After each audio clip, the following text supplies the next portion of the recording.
say without a shadow of a doubt that the Soviet Union was very interested in UFOs. It would not be surprising if saucers had crashed in the Soviet Union. This is so far the best footage of an alleged crash UFO or a dead alien that I've seen so far.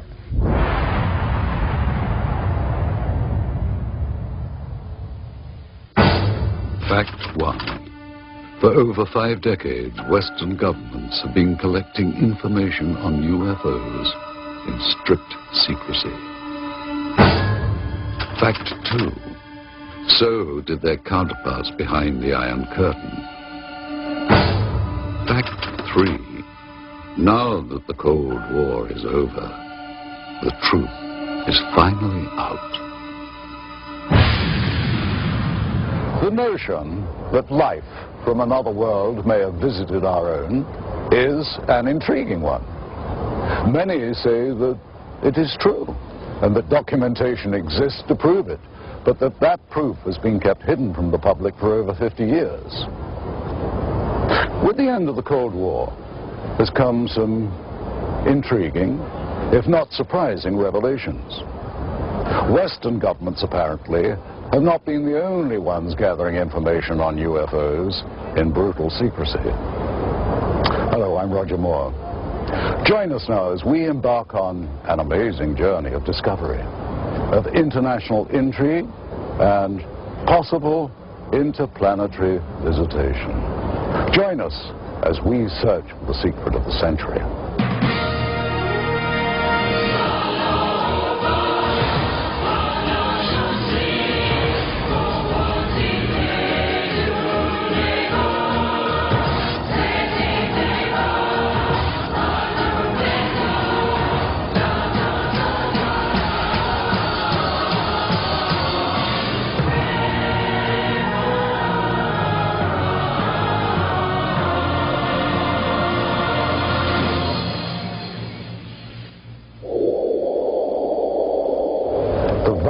Of Russia is overwhelming, even to those accustomed to the wide open spaces of America.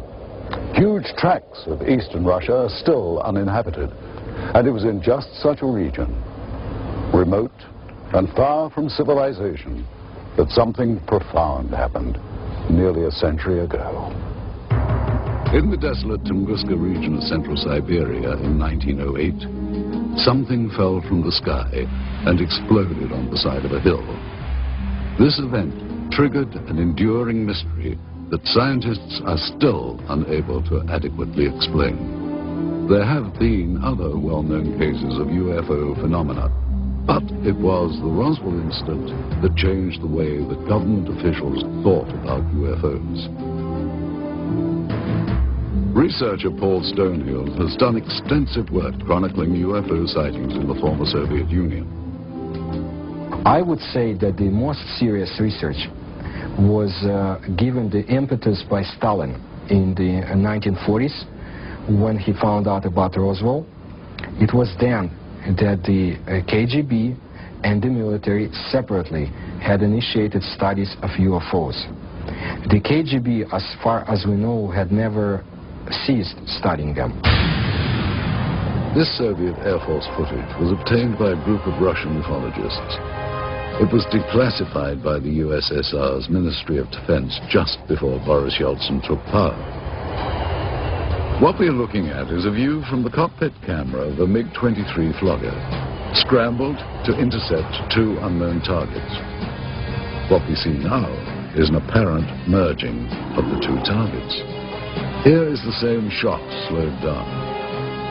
These are obviously not typical flight characteristics of NATO or any other conventional aircraft. The MiG lost visual contact with this object or objects, and there has never been any official identification. By attending international conferences and exchanging information over the internet, researchers on both sides of the former Iron Curtain have been able to increase the global understanding of anomalous phenomena. Richard Haynes has been to Russia many times and has worked with many of that country's researchers. Soon after the perestroika, the fall of communism, approximately 1990, I said to myself, I think this is the right time to initiate opening doors with the East, with people on the Eastern Bloc who are sitting on their own piles of data, but we don't know about it. Likewise, we're sitting on piles of data that they don't know about. And so I started corresponding with friends, and we formed this joint USA-CIS Aerial Phenomena Federation. And we're now serving a very positive role, which is information exchange. The next clip was shot from a MiG-25 Foxbat, and what we're about to see is actually an American F-16 Falcon about 200 meters away. What happens next is that a new object appears from behind the clouds. It was not identified. The new object suddenly descends and disappears into the clouds. Once again, here is the American plane at the same altitude as the MiG. And now here is the object as it appears behind the F-16. And here it emerges from behind the F-16, then goes down and enters the cloud bank. As with all accounts or potential evidence of UFO encounters, researchers attempt to authenticate and verify related facts as much as possible. In general, the more spectacular the report, the more important the verification. I was intelligence officer for the Soviet military for over 30 years. My son is a pilot in the Russian Air Force now.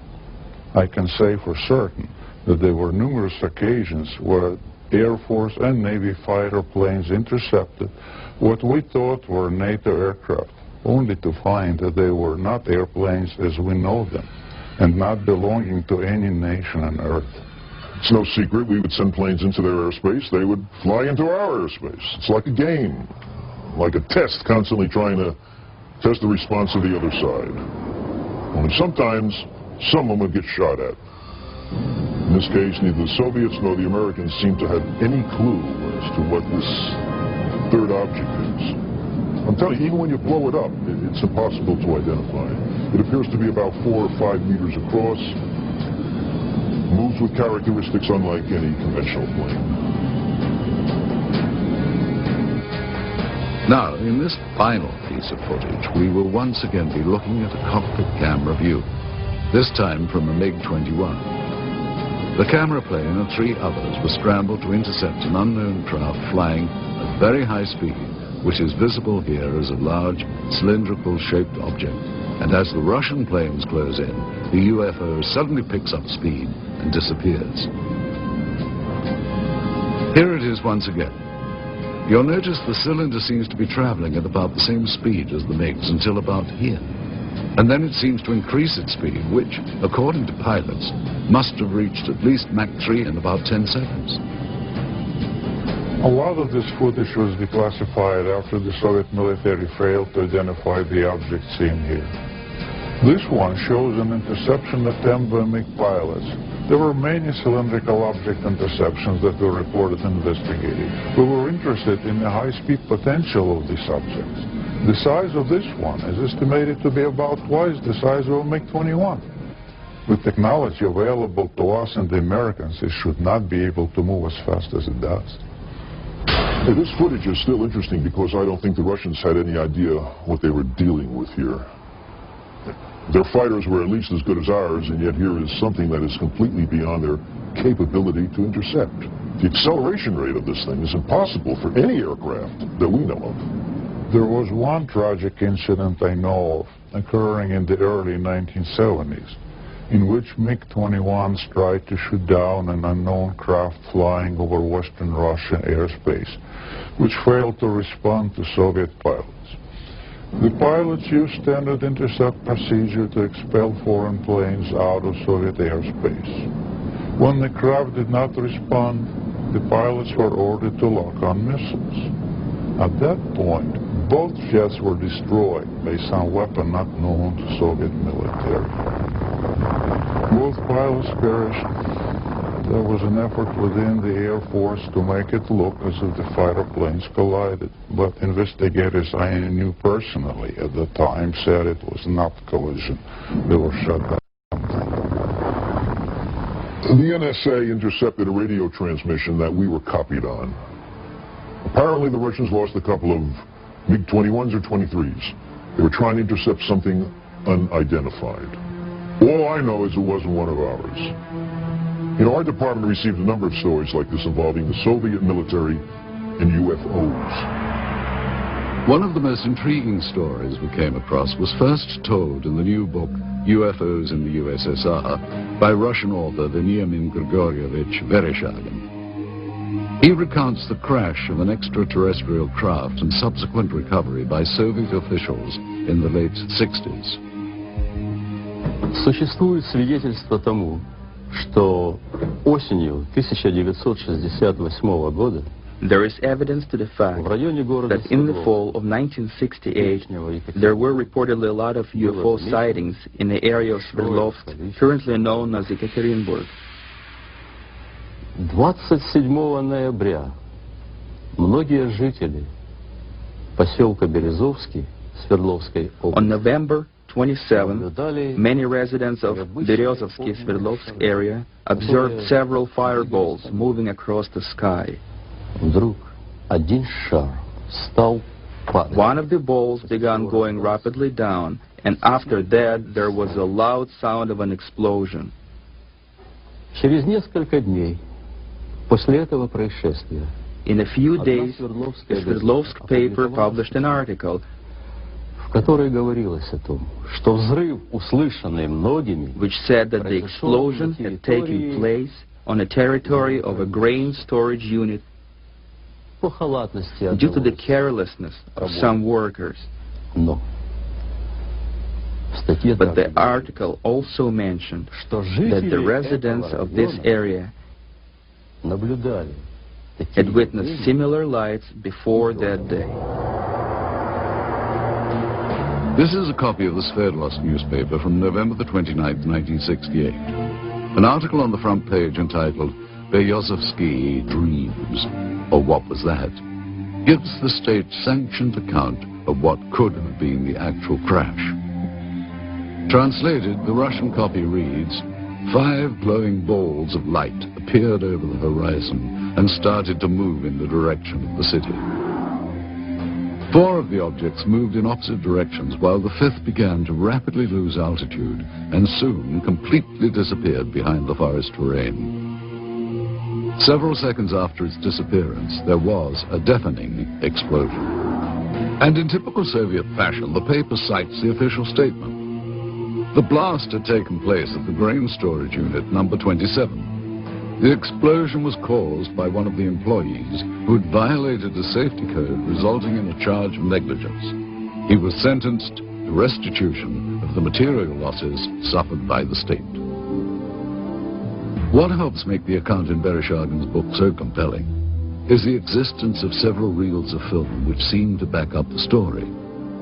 While rumors of such film first began circulating some years ago, it was not until Vereshchagin led us to the black market dealer in possession of these materials that we got our first look at what could be remarkable new evidence.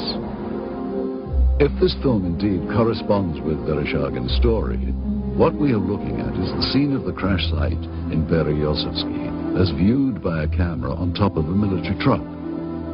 The focal point of this scene is here, and indeed appears to be a disc embedded in the ground. Here we see soldiers exiting the truck, led by a captain. The troops are met by another officer, this one a major, and then they join other soldiers and officers already on the scene. This footage is one of 4 reels of film acquired during our investigation. The 2 groups that have, without question, been exchanging information freely are the Russian and Western ufologists. It's with a sense of full cooperation that much of the formerly sensitive information has surfaced. At one end of the spectrum are simple UFO sightings which are often accompanied by film or video footage. At the other end are accounts of actual contact with alien beings for which most bona fide researchers retain a healthy dose of skepticism. Interestingly, many psychiatrists and psychologists have placed considerably more credence in stories of alien abduction than ufologists. Though no such encounters have been officially reported in the former Soviet Union, and in spite of efforts by the government to deny their existence, documented cases do exist. Typically, the abductee reports seeing a blinding white light, usually hovering high above. These abductees have reported under hypnosis that they feel compelled to approach the light, as if they are somehow being drawn towards it. Some have reported seeing doors to the crafts actually opening for them.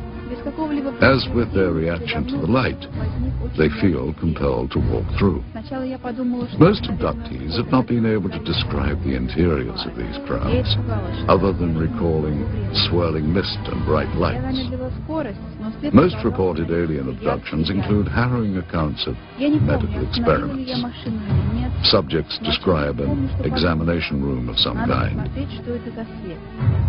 Many have reported strange probe-like tools being used on them, and they recall the frightening sensation of being examined, though simultaneously being unable to do anything about it. Typically, the abductees will then find themselves back where they were when they first saw the light, having no recollection of what just happened. Other times, however, upon checking their watches, they discover that several minutes have passed without their ability to account for it. They literally have lost time. Many abductees have their memories triggered by a mark found on their bodies, the kind they would associate with a needle or some other medical instrument. And not surprisingly, no such report has ever been verified 100%. And yet these stories continue to proliferate. Are these people really being abducted by aliens, or, as some now claim, by members of a secret government agency? The austere building behind me once housed what was undoubtedly the world's largest and most feared intelligence agency. Why would the KGB be so interested in what many consider to be science fiction? From the beginning of the communist era, the Soviet leaders relied on a strong secret police to act as watchdog and often executioner for their rule. This was not a new concept for Russia. During the rule of Tsar Nicholas, the secret police was everywhere, its agents spying on everyone. There were agents watching every train station, hotel and theater. Shortly after the Russian Revolution, the first Soviet government approved the creation of their own secret police. It soon became a powerful mainstay of the Soviet system.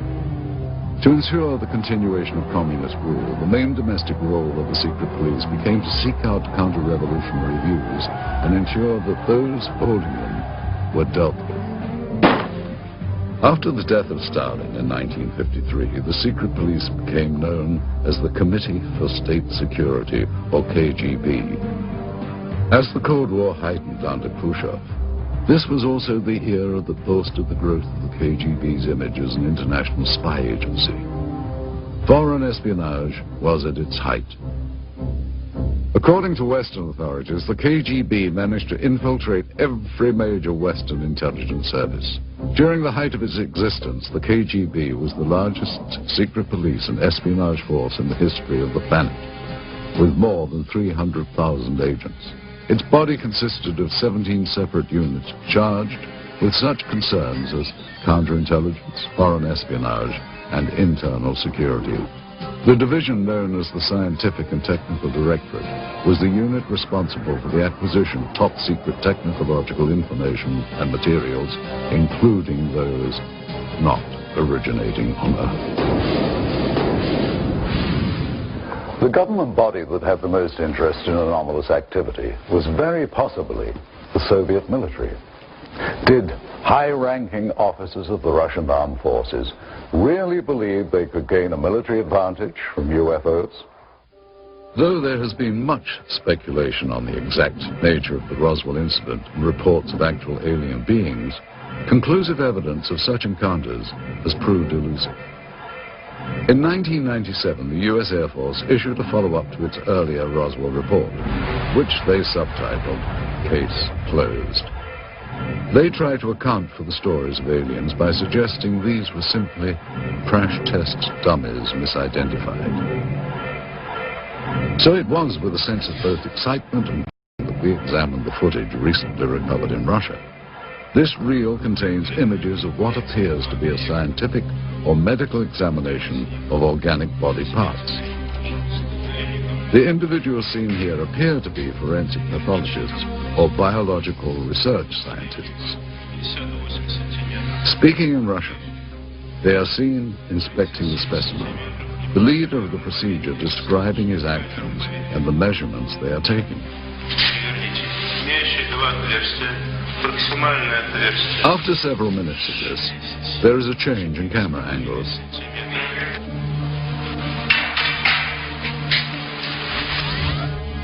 Now we see the specimen being more extensively examined. Придерживайте инструменты.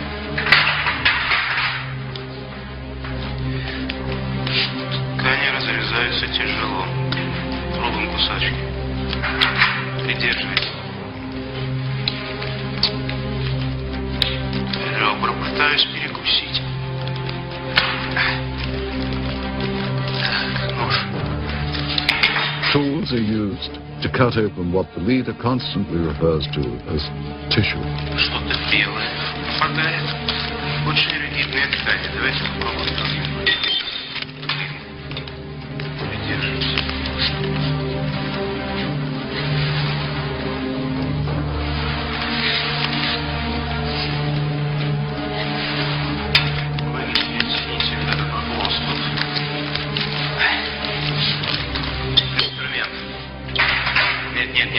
He also describes parts that are removed as resembling various organs. Записывайте, достаем внутренние органы, надрезаем похожую на клетчатку внутреннюю ткань. The camera angle changes again.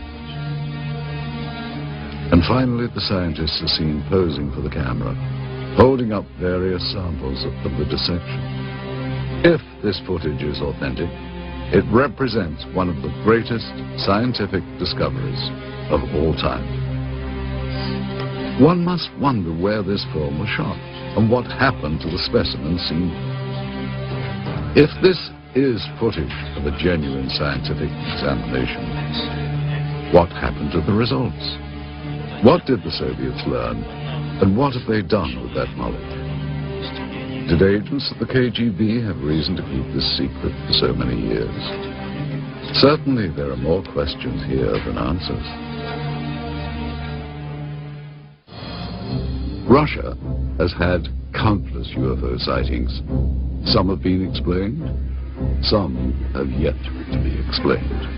The best known events are the Downogorsk and Tunguska incidents.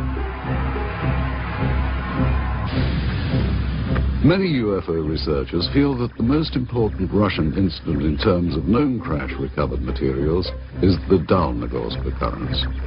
Antonio Huneas agrees. It's the best documented crash because we do have the fragments. They have been analyzed. It was a small probe. It was not kind of a big object, but something crashed on a hill in Downogorsk in January of 1986. Witnesses described the object as a sphere of light streaking across the Pacific region north of Vladivostok. Investigators later recovered materials including balls of lead and iron, bits of glass and a fine mesh netting, all of which were tested and are proven to be highly enigmatic.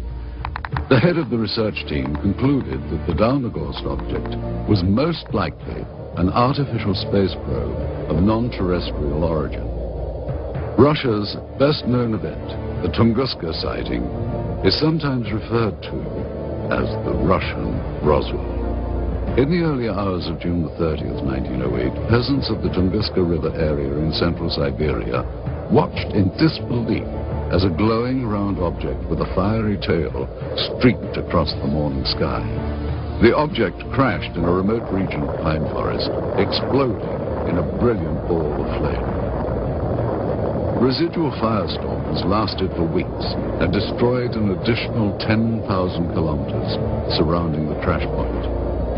Although the event preceded the atomic bombings of Hiroshima and Nagasaki by nearly 40 years, the aftermath at Tunguska was frighteningly similar to that of the bombings in World War II. The result was the destruction of an area larger than that of Los Angeles or Moscow. Oddly, upon investigation some 20 years later, no impact crater of any kind could be found. Researchers have formed various opinions of what actually happened. The most common beliefs are that it was a meteorite fall, a ball of lightning, or an earthquake. Many have cited that none of these answers are possible and that the phenomenon was more likely the crash of an extraterrestrial craft. It has been speculated that the governments of many countries throughout the world have been gathering information regarding UFOs. Nuclear physicist Stanton Friedman agrees. There's no question that military and intelligence groups overseas are collecting data, whether it's in Brazil or Australia or in England. So the KGB has collected information. I've talked to people who've gone to the Soviet Union, who have obtained some of that information. I have met a Soviet cosmonaut and other researchers over there. There's no question they're interested. And again, the republics which used to constitute the Soviet Union cover a huge area. They too were monitoring the skies because they were afraid the United States was going to bomb them. So when you monitor the skies, you pick up UFOs, no question about it. During the communist reign, there was no official admission of Soviet interest in extraterrestrial activity. It has been only recently that this fact has been confirmed. The former secretary of the Commission on Anomalous Phenomena, Alexandra Petyukov, confirmed that an official state-controlled body did exist. В рамках этой комиссии, когда в силу своей деятельности она начала During the Soviet era, we started to regularly collect information from the public and received more than 15,000 reports. The thing is that the Commission was an official public organization. It had an official address. Today, the mindset in Russia is far different from what it was during the communist reign. Under communism, they were told that UFOs didn't exist, but just the fact that they were told they didn't exist made people believe that they did exist, because the government was also denying. They were saying there was no crime in Russia and accidents didn't happen, you know, I mean, that everything was censored and given this rosy picture, which of course people knew better. It was in a small house on a side street near the Academy of Medical Sciences. The British and American spies met with informants throughout the 60s and learned of one of the most bizarre plots in the world of intelligence. During my involvement for a period of at least 6 years, Soviet counterintelligence operatives played cat and mouse with Western agents in Moscow who were interested in our advanced technology programs. Some new weapons and propulsion systems were being developed, and the CIA was using any means to get information from anyone involved with the project. While I was in Moscow for a year and a half, I had 2 other agents and a guy from the British Secret Service. We routinely debriefed 2 Russian informants who worked for the Ministry of Defense. We would exchange hard currency for information on new military technology. Some of this technology was definitely related to UFOs. One way we often dealt with such incursions was to feed false information through double agents to give American and British bad leads. Well, we knew the Soviets were onto something after we started getting all kinds of smokescreen intelligence. That was a sure signal that they were hiding something. It was an indication that they had recovered something near Sverdlovsk, and they were keeping it very secret. Senior research scientist Dr. Richard F. Haynes believes the Soviets had good reason to be interested in UFOs. It's my understanding that the Soviet military has had a continuing interest in UFO phenomena for very, very many years. And the reason being that their air traffic controllers, their radar sites, their military pilots had been reporting things, just as ours had, and they had no explanation for them. And so the first possible explanation would be that it's a foreign nation test or espionage or something like that of a military nature. And if you're in the military yourself, then you take that very seriously. And you... This film footage certainly seems to depict interest by Russian military personnel in the object that is seen sticking out of the ground. Soldiers, officers, and civilian-clothed agents are deployed around the site, and they appear to be both guarding and examining the object. This is what we found on one of the 4 reels of film obtained in Russia. After viewing the footage, we were able to determine that it was most likely shot with 2 separate cameras. One apparently a handheld camera, which starts out on the approaching truck, and a second one seen here on a tripod. As the soldiers march past, you can see the cameraman turn to follow the troops. Here we cut to the other angle, the point of view from the tripod camera. And here you see the handheld camera as the truck pulls up.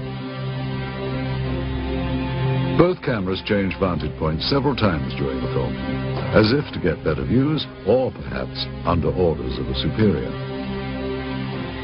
From this angle, we see yet more troops arrive. Author Veniamin Vereshchagin describes the event. Весной же 1969 года рабочий местного совхоза... In the spring of 1969, a collective farmer found some strange remains in the forest not far from Berezovsky and reported that to the local security organs, who in their turn asked the neighboring military division of air defense troops, PVO, to provide assistance with the investigation. On March 1969, 2 KGB officers examined the discovery site and sealed it off. Вы знаете, в дальнейшем события приняли более такой масштабный характер. По просьбе КГБ были привлечены... On the KGB request, a Soviet army unit was brought to the discovery site, и в результате уже очень тщательных обследований были найдены... After close examination of the place, they found some wreckage debris of a disc-shaped object partially sunken to the ground.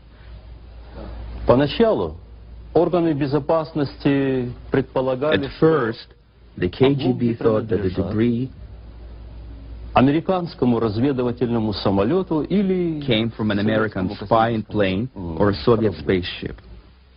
George Filer, a retired Air Force intelligence officer who was stationed at Langley, is not surprised the Russians were so interested in this object.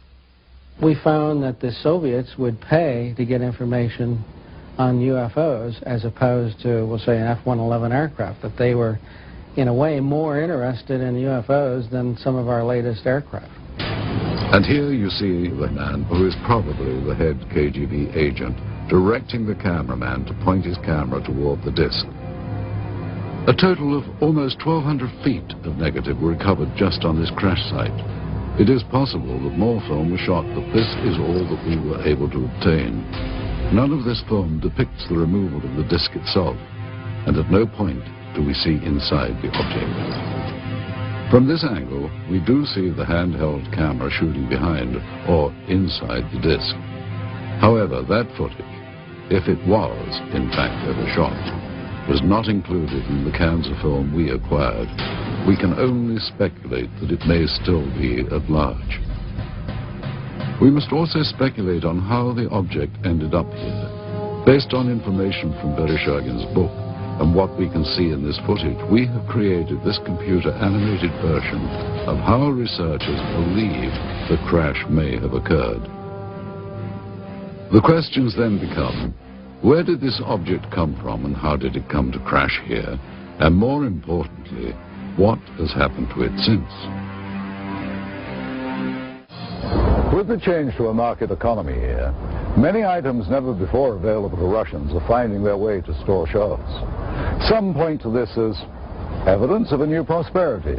Others claim that this only fosters greed, not seen during the Soviet era. They say that everything is for sale in the new Russia, including state secrets and the spies who kept them.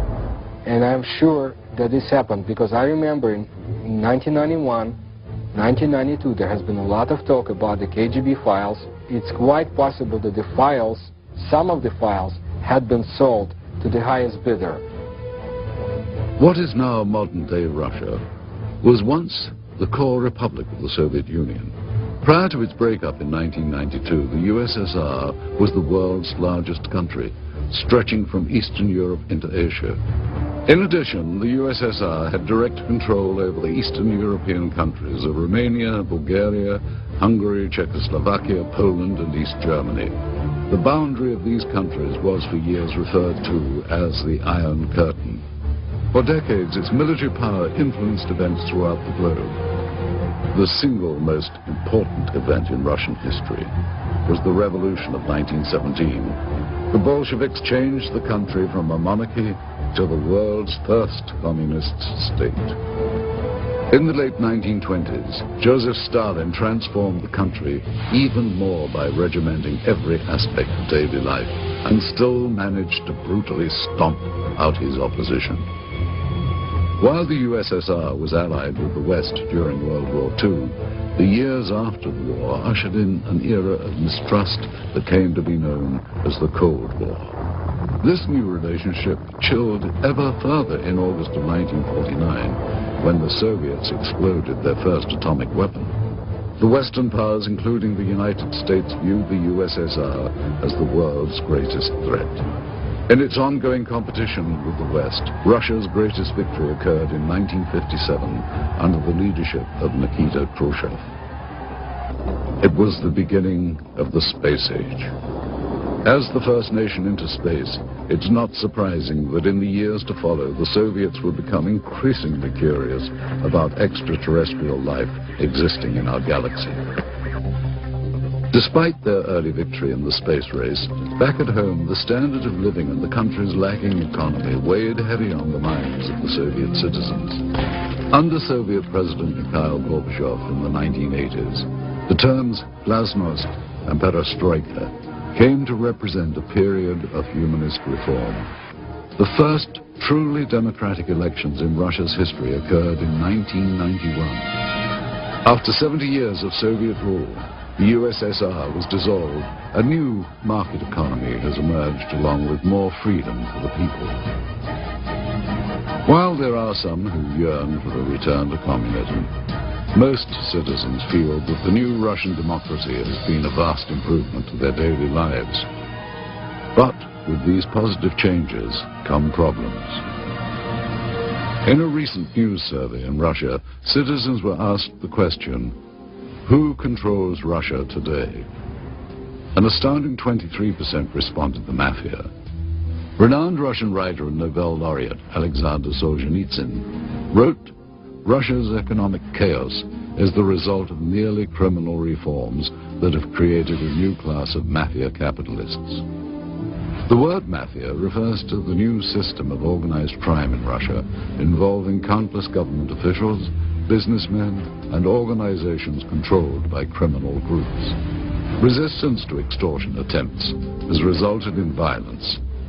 Kidnappings, assassinations, attacks on family members, or harsh persecution by corrupt government officials have been documented.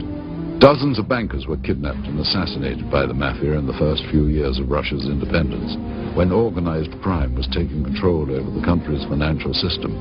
Having eliminated its rivals in such a brutal manner, the Russian mafia is now in a position of great power. What the future holds for the Russian Republic is uncertain. What is certain is that in the next Russian elections in the year 2000, the interests of big business and those with money will be well represented, and undoubtedly so will organized crime. Mafiocracy, as it has been called, might become the totalitarianism of the new millennium. With the collapse of the Soviet Union, many changes have come to Moscow and the rest of Russia. Gone is communism and the strict controls that once governed daily life here. Please understand, Russia has always been a secret society. Just recently we found out that the secret police had kept records on UFO phenomena, and had been released only recently, some, not all, coming to light now. Case in point, the intriguing film footage we had acquired. Proof, some say, of alien visitation. Being that this material is of such sensational nature, we had many questions regarding its history. Little information was provided us by the black market dealer from whom the film was purchased.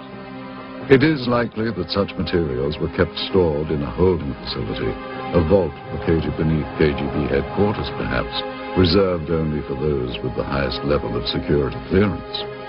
Kept safe in underground storage for decades, the film was probably only handled by a select few who would have known of its existence.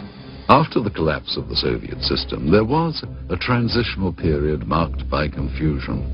Accountability to the old regime dwindled, and closely guarded property lay vulnerable to the changes sweeping through the crumbling Union. Those with connections under the old regime found themselves perfectly positioned to exploit the situation. There was a lot of chaos when the Soviet Union, disintegrated. In my opinion, at that time, it was very easy for an, agent with brains to get his hands on such files and sell them here.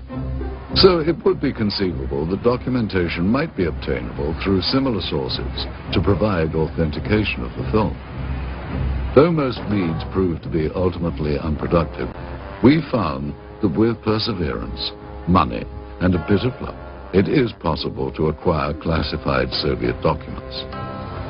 Using a hidden camera, we recorded numerous meetings over a period of months in which we attempted to obtain relevant materials.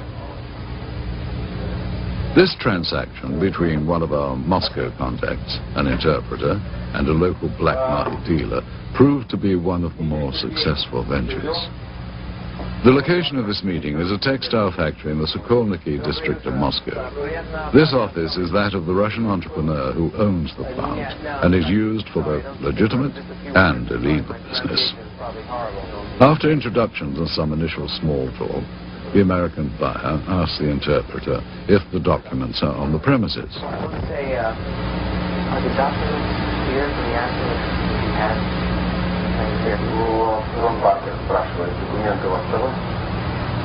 Юра, ты мне задал сложную задачу. Достать такого рода документы было очень просто. Я понимаю, именно поэтому мы обратились к вам, потому что Федор очень рекомендовал вас там выпустить. Конечно, я знаю нужных людей, знаю, как достать такие документы, но это было совсем небезопасно. What's his address here? Мы ценим это очень, и именно поэтому мы обратились к вам.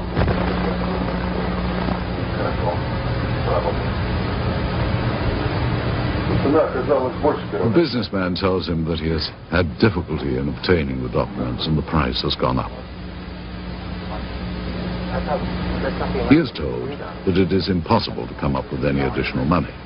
Да, мы договорились, ты должен понять, что достать такого рода документацию это совсем небезопасно. Не, я понимаю, we only have 10,000. Да, у нас только 10 тысяч, понимаете, в этой сумме. Ну, я знаю, 10 тысяч. Но мы договаривались с вами, первоначально. Да, мы договаривались, но... I mean, I can't go out and... Это очень сложно, Нет, я нужно это понимать. Я понимаю, я отлично понимаю, но вы понимаете, здесь вот в данный момент находится только 10 тысяч. Мы не можем сейчас найти где-то еще вдруг на стороне всего 5 тысяч. After consultation with his associate, the seller finally agrees to honor the original price. Давай, ладно. The files are then removed from a safe and given to the interpreter to inspect.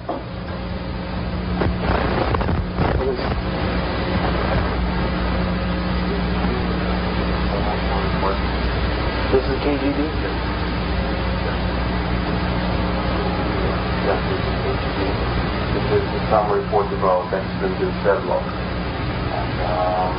Does this look... Do you think this is... Он просто хочет убедиться, что документы подлинные. Конечно, official KGB.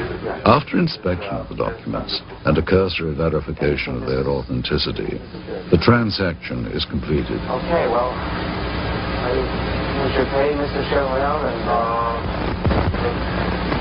Money changes hands, and what was once property of the state now becomes much sought-after evidence for UFO researchers. What made this transaction so successful was that among the pile of documents acquired, several were extremely enlightening, including a top-secret KGB report on Operation Sverdlovsk Midget and a request for military assistance from the Soviet Ministry of Defense. While the ability of Western governments to keep secrets is hotly debated, one thing seems certain. Behind the Iron Curtain, secrecy was standard operating procedure. Here, under the Soviets, freedom of the press and government accountability to the public were virtually non-existent. Many believe that the American government has had more than a casual interest in the possibility of extraterrestrial presence since early in the 20th century. Certainly since reports of flying discs in Roswell, New Mexico in the late 1940s, U.S. Defense Department and intelligence community involvement in the investigation of UFOs has been documented. Aside from the former Project Blue Book and 2 recent Air Force reports attempting to close the case on Roswell, there has been little made public by the government regarding its interest in UFOs. One organization that apparently did study UFOs was the Central Intelligence Agency. Since the Cold War era, it has been alleged the CIA has actively sought after, on a priority level, the acquisition of any Soviet information that relates to alien contact and technology. One person who confirms such allegations is this man. An agent with the CIA for 6 years, his area of expertise was Russian interest in anomalous activity. Though now employed in the private sector as a security analyst, he has asked not to be identified due to the sensitive nature of both his former status and his current position. I joined the CIA in 1989, straight out of college. My mission was to monitor and infiltrate the Special Sciences Section of the KGB, a unit of Directorate T, which was a division of the first Chief Directorate. Special Sciences Section's goal was to obtain, analyze, interpret, and exploit any extraterrestrial knowledge. The Special Sciences Section was extremely interested in a number of reported UFO crashes over the former Soviet Union and the Eastern Bloc countries. From the intelligence that our unit was able to obtain, they had recovered at least one portion of a former crash site over the Soviet Union. This former agent was able to confirm interest not only in the 1968 crash near Beryozovsky, but in other Soviet attempts to recover UFO documentation and technology. Ever since Stalin had been in control of the Soviet Union, especially in the post-World War II years, he was determined that if there were any technological gains to be made from extraterrestrial technology, that the Soviet Union would be the sole possessor and sole beneficiary of those technologies. Due to the change of power in the former Soviet Union, many believe that much of the formerly unattainable information from the Cold War era may now be in the hands of the U.S. and British intelligence agencies. Since the early days of the space race, the U.S. and Russia made many independent breakthroughs. However, some of the new discoveries on both sides were undoubtedly obtained through old-fashioned spying and subsequent reverse engineering. Since the dawn of modern civilization, obtaining a rival's technology and adapting it to one's own uses have been the cornerstones of military and industrial espionage.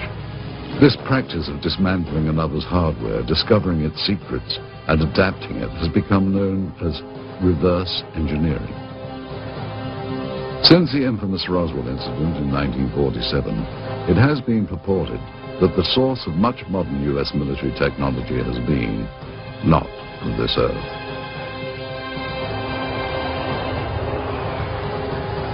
A number of technologies were either partially inspired or wholly inspired from what was recovered at Roswell. It's amazing that when you look at the profiles from both the sides and from dead on, how close to stealth technology and spy plane designs that the Roswell ship resembles. We firmly believe that she is the design Rosetta Stone and the holy grail for aerospace design technology. According to witnesses and UFO researchers, debris supposedly collected from the site indicated a technology superior to any existing on Earth during the post-war years. The possibility exists back in the 40s that because all this new technology came out of Germany, we had scientists from Germany that either we were testing new advanced concepts to us at the time, these rocket engines, which were brand new to us, or this was some kind of smokescreen, if you will, to hide or to put the Russians off guard, make them think we were further along than we really were. And there's been a history of misinformation on both sides trying to keep each other off guard, and that very likely is one of the possibilities. If it wasn't Roswell, we're probably doing it some other place. Such advances as the Hubble telescope and the Super Arbec missile engines are rumored to have benefited from alien reverse engineering. In addition to Roswell, there is another name heard frequently with regards to reverse engineering. The military facility located in the Nevada desert, commonly known as Area 51. One theory is that Area 51 is the hub of alien reverse engineering. But is the United States the only military power to have engaged in this secretive development of military technology?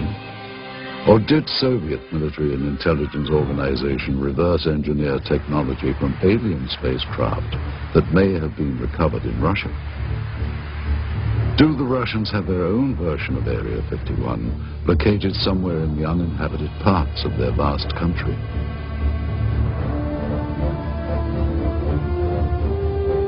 Did the KGB, in addition to their agenda of maintaining the hard and fast rules of the communist regime, add to their duties the manipulation of alien technology for the advancement of Soviet power? Thus far, of all documented UFO sightings that have taken place within the former Soviet Union, not one was publicly acknowledged by the KGB.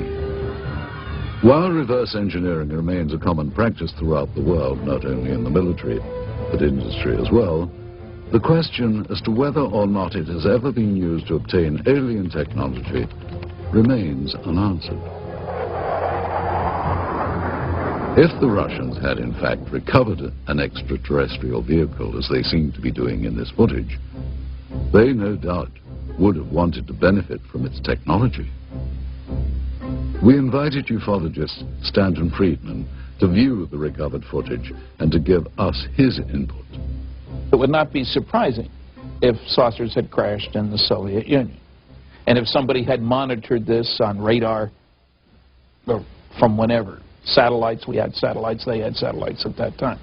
Or just a report from a local person. And the kicker is, the fact that you get troops out there and a cameraman doesn't necessarily mean it's a flying saucer. We need to be a little cautious about jumping to conclusions.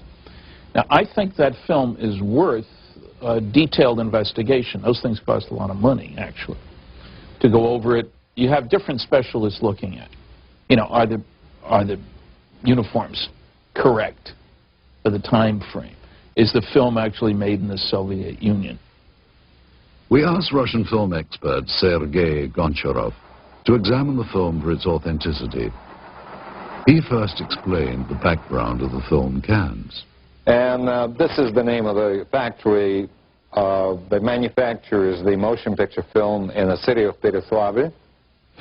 This is the type of film type A2, which is the emulsion.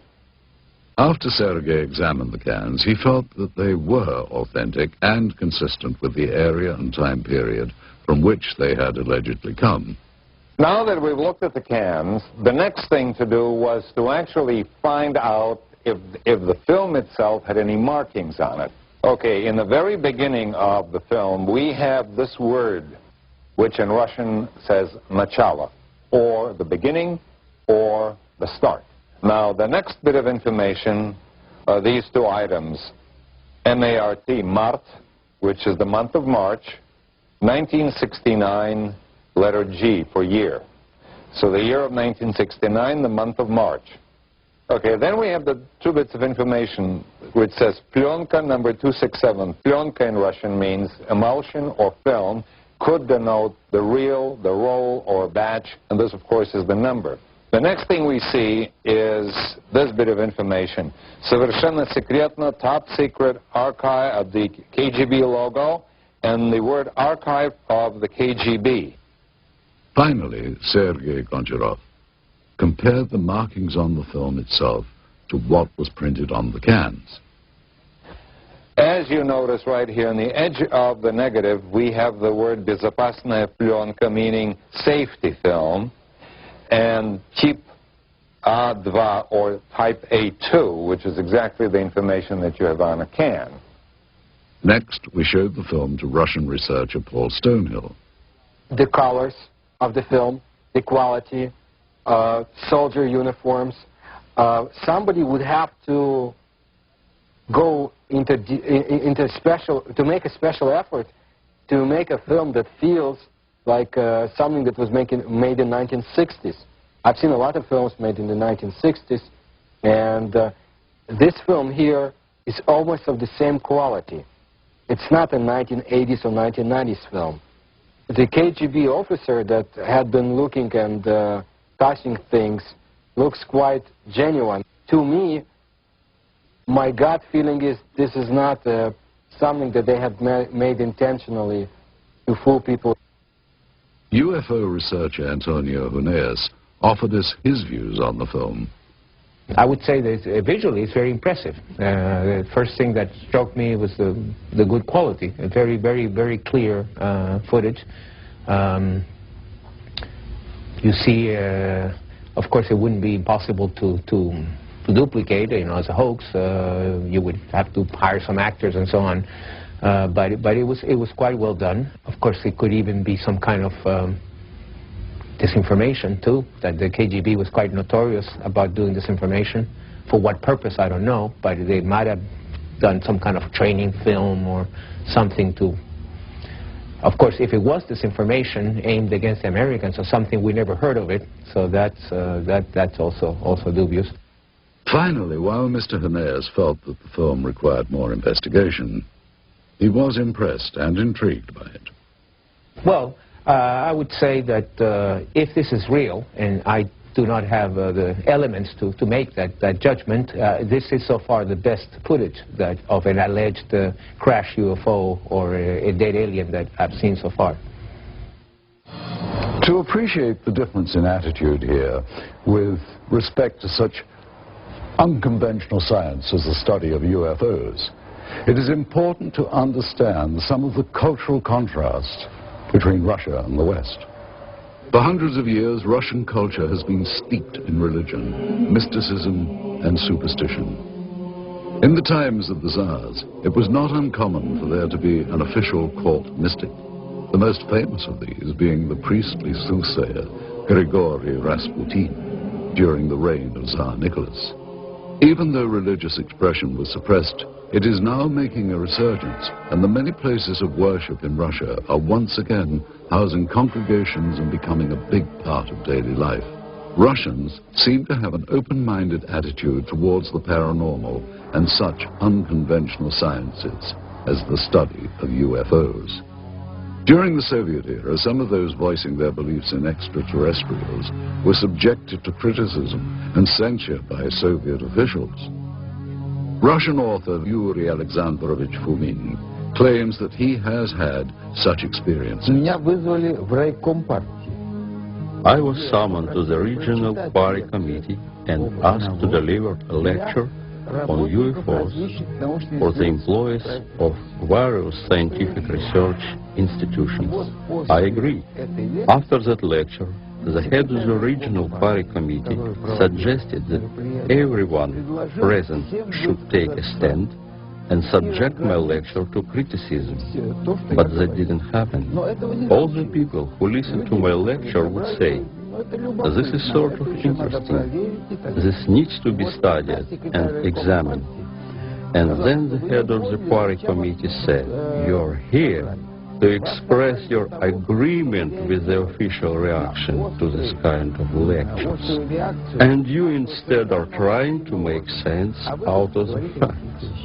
While the communists said they weren't interested in UFOs, many around the world were. Some claim that sightings date back hundreds, if not thousands of years. Much like their American counterparts, many modern Russian citizens are very open to the possibility of the unusual. Many people become victims of tabloids, like Americans today. However, so much information had been collected, and people read about it in underground magazines, have heard about it, that they believe in the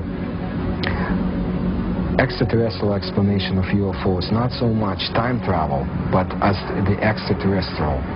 And people in Russia also are more cynical than the Americans in their approach to information, simply because everything was a lie. Both Americans and Russians believe they have been lied to by their government about many things, including extraterrestrial research. When Russian researchers headed by former Soviet naval officer Vladimir Shasha petitioned the Soviet government for official records regarding UFOs, they too were met with a lack of cooperation. Мы послали запрос. We sent an inquiry to the archives of the Ministry of Defense and to the archives of the KGB. We got a response that neither KGB archives nor the archives of the Ministry of Defense have any data regarding this incident. If there is mistrust of the government by Russian and American citizens, it's not without good reason. For Russians, it was more than 70 years of communist rule. For Americans, there has been a steady erosion of trust over the last 30 or 40 years. For Americans, the knowledge that their government was not being honest began in the 1960s, when the war in Southeast Asia escalated with secret bombing campaigns in Cambodia. In the 1980s, arms were sold to support the Contra anti-communists in Nicaragua, in violation of U.S. law and without public knowledge. God bless America. It's no wonder that many American and Russian citizens doubt the honesty of government officials. How paranoid is the belief that their government could withhold knowledge of extraterrestrials? Despite officially denying interest in the possibility of extraterrestrial visitation, the governments of both the US and the Soviet Union have, without question, been interested in what lies beyond our own planet. Man has always been intrigued by the notion of life elsewhere in the galaxy, and both the American and Russian space programs represent a considerable investment to explore the unknowns of our universe. At the close of the Second World War, the United States, now the preeminent world power, turned its eyes from defeating Hitler's Germany to a new rival, the Soviet Union. With Russia's detonation of its own atomic bomb, the United States realized they now had an enemy who wielded the same degree of power. During the Truman administration, loyalty oaths taken by government employees became a common practice, which would eventually lead to the ugly communist witch hunts of the House Un-American Activities Committee. Winston Churchill's pronouncement that Eastern Europe was now behind an iron curtain gave birth to a new term for this confrontation between East and West, the Cold War. With fear dominating the United States, paranoia over potential communist influence took the form of weird invaders from other planets. The possibility of a Soviet invasion was too frightening to contemplate. Helmeted men from Mars launching an all-out attack on Earth, however, was another matter. Therefore, Americans were treated to dozens of science fiction films that were thinly veiled warnings against the Red Menace. With Chuck Yeager's historic Flight that broke the sound barrier, the next frontier to conquer would be the stars. This set off a global competition between the world superpowers as to whom would get to the heavens first. It became known as the space race. To meet the demands of such technology, NASA, the National Aeronautics and Space Administration, was formed in 1958. The space race would nearly end in defeat for the United States, however, with the launch of Sputnik. The US feared if the Soviets could launch a probe in space, would missiles launched from that probe be far behind? When cosmonaut Yuri Gagarin made his historic orbit around the Earth in 1961, he became the first man in space. The United States realized their only hope of beating the Soviets was to have the first man on the moon. And in this dream, they would find a passionate champion. It was President John F. Kennedy's promise to have a man on the moon by decade's end that shot the space race into another dimension. It would not be until Neil Armstrong's historic first lunar step on July the 29th of 1969, however, that Kennedy's dream would be fulfilled. In years to come, the cumbersome NASA rockets would give way to the more streamlined and modern space shuttle. Even before the fall of communism, a new unity would develop between Russia and the United States. The petty rivalries of the past gave way to a new cooperation, which would culminate in the joint Russian and American crew of the space station Mir. Modern astronauts like Dr. Michael Foale would make history working with their Russian counterparts in space. At long last, the demons of the Cold War had been silenced. The first human beings in space were Soviet. Were the Russians also among the first to encounter beings not from this Earth? This footage, which seems to depict Russian pathologists dissecting what appears to be a non-human life form, requires further analysis. We once again asked Stanton Friedman for his comments. I don't know what to make out of it. I'd certainly say it's worth further investigation. By my standards, it's in my gray basket. Not black, not white, maybe. Worth following up on. We then asked film expert Sergei Goncharov if he thought that the film's characteristics on this reel were consistent with the time period from which it was supposedly shot. It certainly is consistent with the information on the can. It is negative. It's got the negative perforations. It's exactly what the information on the can indicated. Sergei explains the significance of a flash frame, an interesting and possibly important characteristic of the film that was discovered. All right, now, a flash frame, this is, of course, a flash frame is that piece of film that is, when you push the button on the camera and you start exposure and you stop the camera to stop the exposure, and then you restart the camera again, by virtue of inertia, the camera will sometimes expose either a flash of light, or if you point the camera away from the person in front of it, you will see some other subject matter. Those flash frames appear between the takes and sometimes show things and people that are not part of the scene itself. You have people that have nothing to do with the information that you've seen on a film before or after. Again, an individual in uniform. You see these people performing a procedure. You have somebody in civilian clothes, people that you have not seen before, as this was in a flash frame segment, which was not meant to be as the procedure that was being photographed. Mr. Goncharov concludes that while the film stock and camera techniques are consistent with KGB and Soviet government films of that period, he feels that the discrepancies with the subject matter require closer scrutiny. Anytime you have subject matter of this type, any additional investigation is worthwhile. Absolutely. Stanton Friedman was further intrigued by the medical techniques in the film. I don't know what to make of these guys with what seem to be medical instruments, certainly in a medical facility, judging by the stuff on the wall. And it's interesting that you can see their faces, which is interesting from two different directions. You can tell their identity if you could find people that look like that. And they're apparently not afraid of contamination, ingesting anything toxic. Now, that could be that they'd already gone through this routine and somebody had said, hey, there's nothing bad here. We then showed the film to Dr. Annette Ryan, a former lieutenant colonel with the Army Institute of Pathology. The first thing that I notice is the way the doctors are dressed. They're dressed in these pristine white lab coats, and I think it would be more common for them to be dressed in scrubs or even butcher aprons, unless, of course, they know that they're being filmed and they want to look good. They also look very young. but that is consistent with forensic examinations, and that's because senior medical staff usually don't get involved in this type of procedure.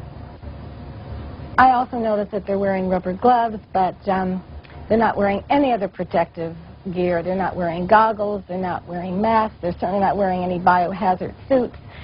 I would assume that's because they're not concerned with the nation. And this, of course, is typical of Russian-Soviet medicine. I mean, when we think of Chernobyl, just remember back that there was a terrible lapse in any type of protection. It certainly would not happen in the United States. I mean, it would be unheard of. Next, Dr. Ryan commented on some of the specific medical procedures. All right, what's happening here is that they're using dissecting scissors to open up the sternum, which is a common procedure at that time. He's using the proper tool. The way they're holding and using the various tools looks correct, which indicates to me these people know what they're doing. I would say there's little doubt that these are actual Russian medical people. Now, if you look closely at this procedure here, which is repeated several times in this footage, what they're doing is removing a piece of material. The one doctor refers to it as an organ or resembling an organ. Then the diener snips off a small sample which is placed in a specimen jar for later analysis. Well, that's exactly what would be done in a forensic case, or in the case of scientific research, for instance, if some new species had been discovered. They would remove very small pieces for later chemical and microscopic examination. The lead doctor also mentions a structure he describes as resembling ribs. And here you can see what indeed resembles a rib cage, as if this was the torso of some anthropoid or human-like organism. Finally, Dr. Ryan was unable to identify the subject. She believes that the techniques were consistent with those practiced in the Soviet Union during the late 1960s. We have little information about the specimen seen here, other than the pathologist's description and the KGB code name, Sverdlovsk midget. We wondered, though, how such a being might appear had it been recovered intact. Using only the images recorded on this film and the scant data available, technicians have constructed this 3D computer-generated model. Thus, with a bit of imagination and some forensic speculation, we have recreated what may have been the Soviets' possession of an actual being from another world.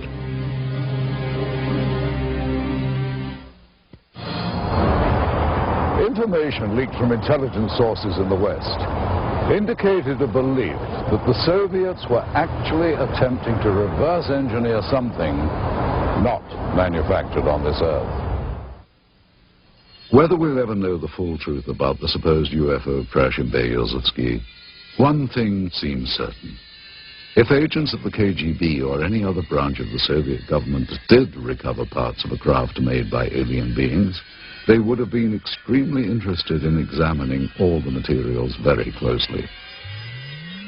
No doubt Soviet scientists would have wanted to determine if the parts of the craft were truly of extraterrestrial origin. They would have inspected each piece down to the microscopic level and tested for various physical and chemical properties. And of course, they would have wanted to take advantage of any new technology they could gain from the recovered materials. We are unable to solve the puzzle of their physics. Our physics is based on quantum mechanics. Theirs is based on parallel worlds, a different kind of paradigm, a different understanding of history. It is similar to the effect of a TV set or a video camera would produce on people in the time when Pythagoras lived. Pythagoras would not understand it. That is the gap between them and us. That's why, however hard our engineers or technicians would try to decode their technologies, they would fail.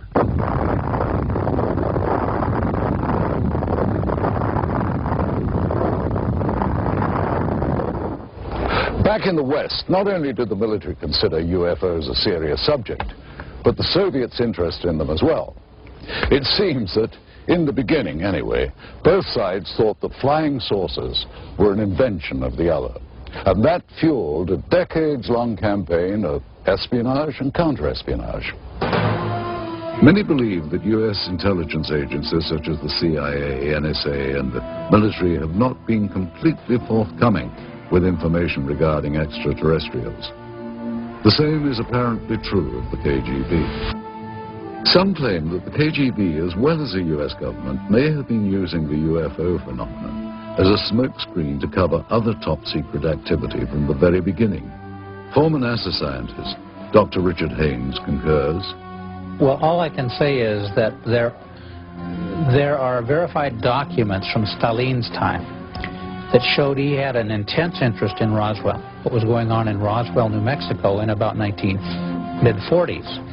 Well, that makes very good sense from the standpoint that that's where our atomic bomb group was, 509th Bomb Group, from which Hiroshima and Nagasaki events happened, ultimately. It's where the pilots trained. So it's understandable that Moscow would be very interested in this subject from that standpoint.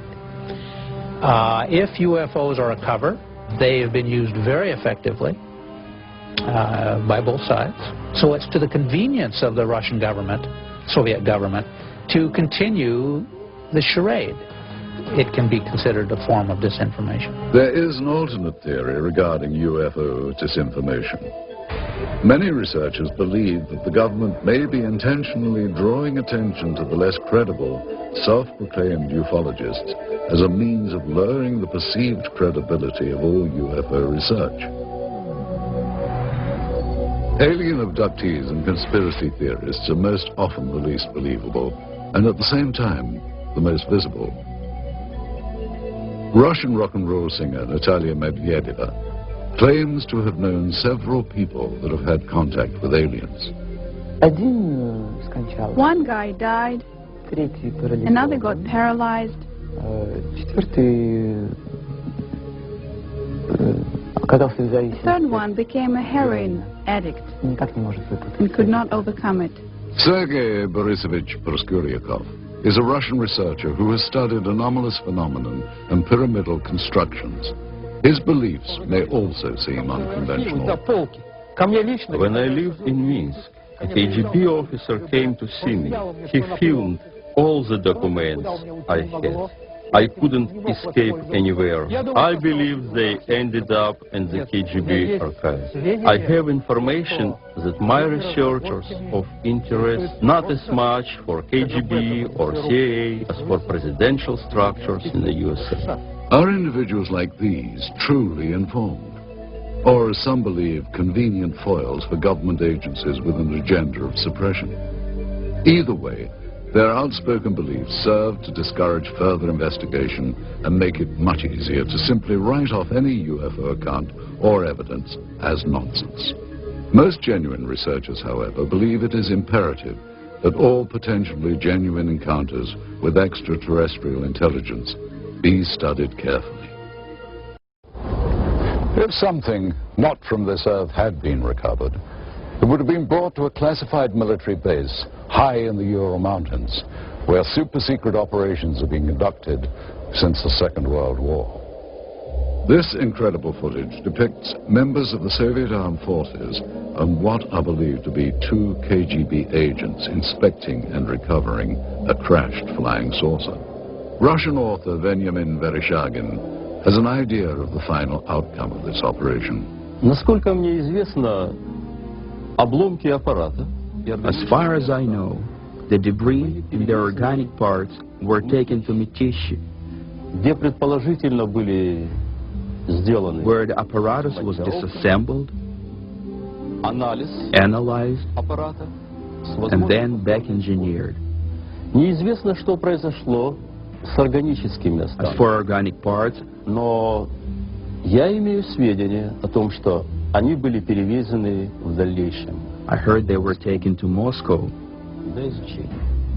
What happened afterwards, I don't really know. His story seems to be backed up in part by one of the people who claims to have been involved in the operation back in 1969. We found ex-KGB staffer Pavel Alexandrovich Klimchenkov living in seclusion in the Bryansk region of central Russia. He remembers the strange wreckage found in Beryozovsky. At first, everyone believed that those debris were parts of some novelty aircraft manufactured in the United States or England. But having done some measuring and material analysis, we came to the conclusion that none of the domestic or foreign manufacturers known to us could have produced these apparatus, at least not in the conditions existing on this planet. It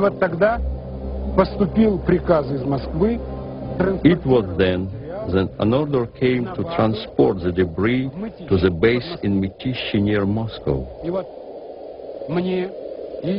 Together with several other officers, I was assigned to provide safety and security to these materials during their transportation.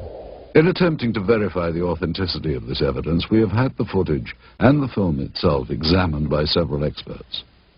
We also carefully studied the documents we had procured, which lent further credibility to what we had been told. Among the most telling was this top-secret KGB report specifically referring to Operation Sverdlovsk Midget and describing in detail the recovery operation at Beryozevsky. This document mentions the crashed disc, the organic remains, and the filming itself. There was also this secret order from the Soviet Ministry of Defense requesting assistance from military unit 67527. We looked closely at such elements of the footage as the uniforms and the arm patches worn by the soldiers. These patches seem consistent with the patch worn by such Soviet Army air defense companies as military unit 67527. They're all wearing winter coats, which don't appear to have much in the way of insignia on them. And that is not out of character for the winter coats. They would generally not contain much in the way of identification. These are all members of the same unit. I can see that the weapons are AK-type weapons. The main battle weapon of the Russian army, even up through today's date, is the automatic Kalashnikov weapon. Yeah, it's clearly an AK, fixed stock, birch stock, no muzzle brake, milled receiver, no question about it.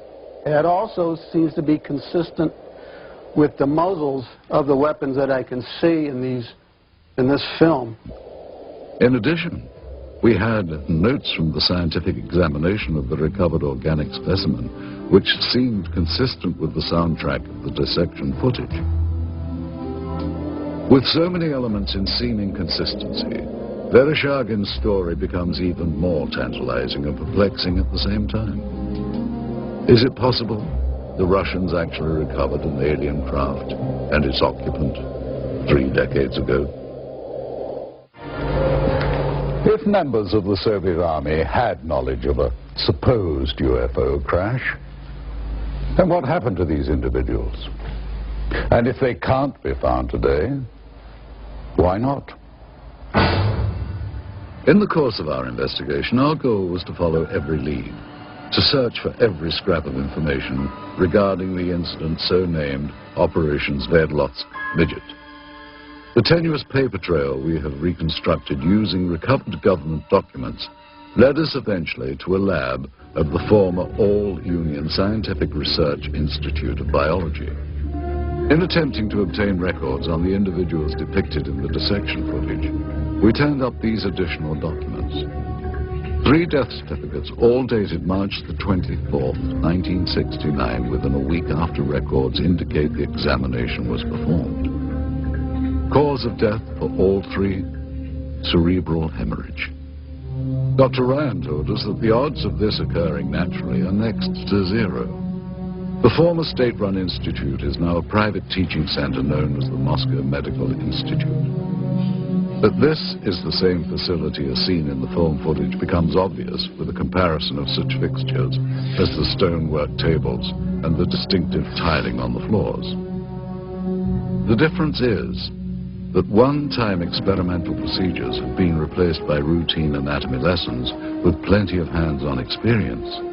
Secretive operations are now openly administered educational opportunities.